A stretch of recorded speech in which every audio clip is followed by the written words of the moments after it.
Mummy क्या खाओगे आज? आज हम खाएंगे आलू की तारी। आलू की तायरी। हाँ, दही से। तायरी हाँ, दही से खाएंगे। दही भी।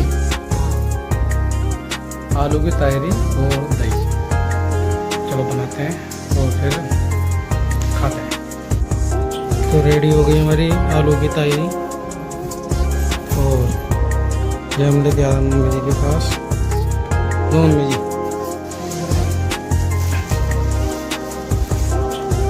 देखने में कैसी लग रही है मम्मी? ये बढ़िया लग रही है, बढ़िया बनी। मम्मी कह रही है कि देखने में अच्छी लग रही है। और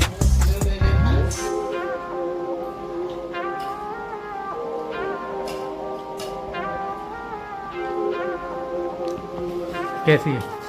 बढ़िया है। मम्मी